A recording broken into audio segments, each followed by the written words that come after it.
അപ്പോൾ സഞ്ജുവിന്റെ കളിക്കൂട്ടുകാരൻ അതുൽജിത്ത് കൂടി മോർണിംഗ് ഷോയിൽ ചെയ്യുന്നുണ്ട്. നമുക്ക് അതിനോട് ചോദിച്ചാലോ. അതിൽ വെരി ഗുഡ് മോർണിംഗ്. നമുക്കറിയാം നമുക്കൊക്കെ ഇത്രയും സന്തോഷം ഉണ്ടെങ്കിൽ അതുലിന്റെ ഒരു സന്തോഷം എന്തായിരിക്കുമെന്നേ. ഈ ബെഞ്ചിലിരുത്തി ഒടുവിൽ ബെഞ്ച് ഒടിയുന്ന ഒരു അവസ്ഥയിലാണ് ഇപ്പോൾ സഞ്ജു ഇത് തെളിയിച്ചിരിക്കുന്നത്. അപ്പോൾ പലപ്പോഴും നമ്മൾ ഈ ഒരാളിനെ അവഗണിക്കുമ്പോൾ ആ ആളുടെ മാനസിക അവസ്ഥ എന്താണെന്ന് നമ്മൾ പലപ്പോഴും ചിന്തിക്കാറില്ല. ഈ ഇതിനെക്കുറിച്ചൊക്കെ എന്തെങ്കിലും വിഷമം എപ്പോഴെങ്കിലും സഞ്ജു പറഞ്ഞിട്ടുണ്ടോ? അതിനു മുമ്പ് ആ സന്തോഷം ഒന്ന് പങ്കുവെക്കണം, അതിനുശേഷം ഇത്.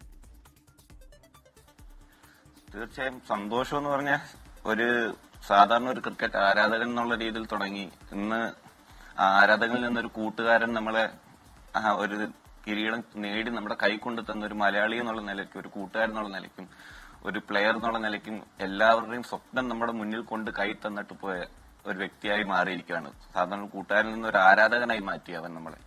പിന്നീട് പറയുകയാണെങ്കിൽ വിഴിഞ്ഞം ഒരു ഗ്രാമമായിരുന്ന കാലത്ത് നിന്ന് ഒരു പോർട്ട് സിറ്റിയായി മാറിയപ്പോൾ ആ സിറ്റിക്ക് ഒരു കിരീടം ചാർത്തിക്കൊണ്ടാണ് കൂട്ടുകാരൻ വന്നതെന്നുള്ള ഒരു എക്സ്ട്രീംലി സന്തോഷം. എന്നാൽ ഞാൻ സഹിക്കാൻ പറ്റാത്ത സന്തോഷത്തിലാണ് ഇപ്പൊ ഞങ്ങൾ എല്ലാവരും.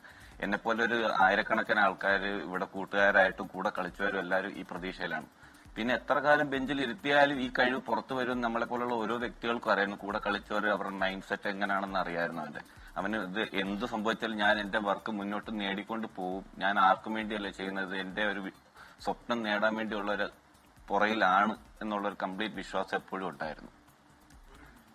അതില് സഞ്ജുവിന്റെ അച്ഛൻ പലപ്പോഴും പലയിടങ്ങളിൽ ഈ കാര്യം ഒതുക്കലിന്റെ കാര്യമൊക്കെ പറയുന്നുണ്ട്. എന്ന് പറഞ്ഞാൽ അങ്ങേറ്റം സങ്കടത്തിൽ തന്നെ പറയുന്നുണ്ട്. പക്ഷേ സഞ്ജു ഏതെങ്കിലും സമയത്ത് അങ്ങനെ തുറന്നൊരു പറച്ചിൽ നടത്തിയിട്ടേ ഇല്ല. ഒരു തവണ എന്തോ അങ്ങ് സഹി കെട്ടപ്പോൾ എന്തോ ഒരു ട്വീറ്റോ എന്തോ അല്ലാതെ എന്തോ ഒരു സിനിമയുടെ ഞാൻ ശരിക്കും ഓർക്കുന്നില്ല. അതല്ലാതെ ഏതെങ്കിലും തരത്തിൽ വിയോജിപ്പുകളോ അല്ലെങ്കിൽ ഏതെങ്കിലും തരത്തിൽ തുറന്നു പറച്ചിലുകളോ ഒന്നും പറഞ്ഞിട്ടില്ല. എല്ലാം ഇങ്ങനെ ഉള്ളിലിങ്ങനെ അടക്കി വെച്ച് മാറ്റുകൊണ്ടുള്ള മറുപടി. അത് രസമാണ്. അത് സഞ്ജുവിന്റെ നേച്ചർ അതാണ്. അവൻ ഒരു പ്ലെയർ എന്നുള്ള ലെവലിലേക്കാണ് കൂടുതൽ നോക്കിയിട്ടുള്ളത്. പ്ലെയർ എന്നുള്ള ലെവലിൽ നമ്മൾ എത്ര ബെറ്റർ ആയിട്ട് ചെയ്യാം, ടീമിന് എത്ര ബെറ്റർ ആക്കി നമുക്ക് ഈ കാര്യങ്ങൾ കൊടുക്കാൻ പറ്റും. അല്ലാതെ അവന്റെ പേഴ്സണൽ മൈൽ സ്റ്റോൺ ഞാൻ ടീമിൽ കളിക്കുന്നുണ്ടോ ഇല്ലയോ, ഞാൻ ഇതിന്റെ അകത്ത് എന്ത് ചെയ്യണം എന്ന് മാത്രമേ അവനുണ്ടായിരുന്നു. എനിക്ക് ടീമിന് വേണ്ടി എൻഡ് ഓഫ് ദി ഡേ എന്തൊക്കെ ചെയ്യാൻ പറ്റുമെന്ന് മാത്രമാണ്. ടീം ജയിച്ചില്ലെങ്കിലാണ് അവന്റെ ഏറ്റവും വലിയ. അവൻ 100 അടിച്ചിട്ട് ഞാൻ പലപ്പോഴും കണ്ടിട്ടുണ്ട്. പക്ഷെ ടീം ജയിച്ചില്ലെങ്കിൽ അവന് അന്നത്തെ ദിവസം കംപ്ലീറ്റ്ലി ഡെസ്പായിരിക്കും. അടുത്ത കളി ജയിക്കുന്നവരെ അവൻ ആ ഒരു കണ്ടിന്യൂഷനിലാണ്. അല്ലാതെ ഞാൻ ടീമിലുണ്ടോ ഇല്ലയോ എന്നുള്ളതല്ല, ഞാൻ ടീമിന് വേണ്ടി എന്ത് ചെയ്യും എന്നാണ് എപ്പോഴും അവന്റെ മൈൻഡ് സെറ്റിൽ ഉണ്ടായിരുന്നത്.